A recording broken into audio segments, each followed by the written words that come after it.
kulankeen maanta halkan aan isugu nimi waa sababtiisu waxay ahayd in aan u tacsiyeyno walaalaheen reer Qardho musiibadii ku dhacday daadadkii roobkii da'ay guga u keenay Ilaahay subhanahu wa ta'ala waxaan leenahay dadkii walaalaheen ahaa muslimiinta ahaa ee ku dhintay dhibaatada ka soo gaadhay dadkii dhintay in Ilaahay u naxariisto intii walaalahooda ama ehelkii iyo qaraabadii ay ka tageen samir iyo iimaan Ilaahay ka siiyo sidoo kale hantidii iyo maalkii ku baabaayo oo biyo ay qaadeen ama guriyihii dumayna Ilaahay waxaan uga baryeynaa walaalaheen inuu bedel khayr qaba siiyo أولاً إلهي ما محمد سبحانه وتعالى هلكن سكوكن كاني نوع دليرة دقمة حنقلال هلكن waxaan sugunimi inaan uga tacsiino walaalaheen reer Qardho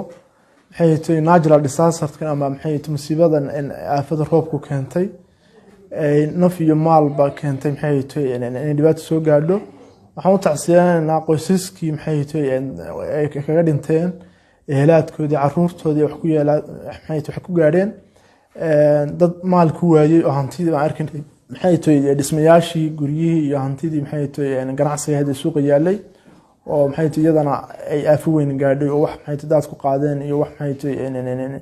in noqotay biyo maydeen marka waxaan aad iyo aad uga xunahay arintaas ba waxay arintii ugu weyn ee meesha isku keentay walaalahan Soomaaliyeed meel kasta joogaan waxaan ugu baaqaynaa inay ka qayb qaataan Qardho sida hadda koor gobolada dhexe musiibada dhawaan ka dhacday maxay garabka fiican loo siiyay tiil si lamid ah Soomaalida lagu yaqaanay inay u garab istaagaan wixii khasaare iyo dhibaatadii dhaqaale ee dhacday runtii waxaan leenahay Ilaahay bedel khayr qaba ha siiyo dadka reer Qardho dhibaatada soo gaartay inta kadib waxaan leenahay sidii dadkii horeeyay sheegeen baaqyada soo baxay in la garab istaago reer Qardho waxaan leenahay haddana nahay degmada Xingalool waanu garab taaganahay walaalaha reer Qardho hili hooga u garab taaganahay insha Allah ta'ala waxaana si gaar ah u boorinayaa oo ugu baaqayaa dadka deegaanada degmada Xingalool iyo nawaaxigeeda inay ka qayb qaataan gurmadka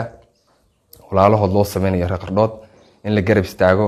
in hawsha loo kala harin ayaan leenahay aad u dhiirigelinayaa reer Qardho dhibaatada ku dhacday oo ay keeneen aafaadka roobka ay keeneen Ilaahay subhanahu wa ta'ala waxaan uga baryeynaa inuu bedel khayr qabo ugu bedelo iyagana waxaan Ilaahay subhanahu wa ta'ala uga baryeynaa inuu dhamaantood intii ku dhimatay u naxariisto inta dhaawacaan Ilaahay u bogsiiyo inta maalkeeda ku baaba'ana Ilaahay subhanahu wa ta'ala bedel khayr qaba u siiyo waa aafo ku dhacday walaalaheen dhamaanteena waxaan uga baahan yahay bulshada Soomaaliyeed meel kasta ay joogaan inaynu isu gurmano inaan istaakulayno inaan is ogaano maalinta ay dhibaatadu dhacdo walaalaheena Qardho ay ka soo gaadhay duufaanta iyo roobkii taasidaas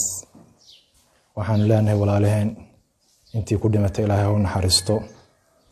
inta khasaaro ka soo gaadhay khasaare maaliya iyo xoolooda ku barna Ilaahay ciwad khayr qaba ha siiyo waxaan baaq u direynaa ummadda Soomaaliyeed meel kasta joogaanba sidii lagu yaqaanay inay isu gurmadaan walaalahood u naxaan dhibaatada dhacday maanta waa mid aad iyo aad u adag iyadoo dalka ay ka jiraan xanuuno iyo xaalado adag haddana waxa dhacday musiibada Ilaahay u keenay waxaan leenahay Ilaahay ha ka siiyo dadkii ku dhintay halkaas Ilaahay naxariis ha siiyo naxariis jannada firdaws Ilaahay ka waraabiyo dadka kalena Ilaahay musiibadaas samriibaan Ilaahay ka siiyo ummadda Soomaaliyeed ha u gurmadeen meel kasta joogaan anagoo dhalinyarada degmada reer Xingalool arrinkaas waa ka tacsiyeynaa inahaasaan ku biirnaa si walaalahay sheegan. Assalaamu calaykum.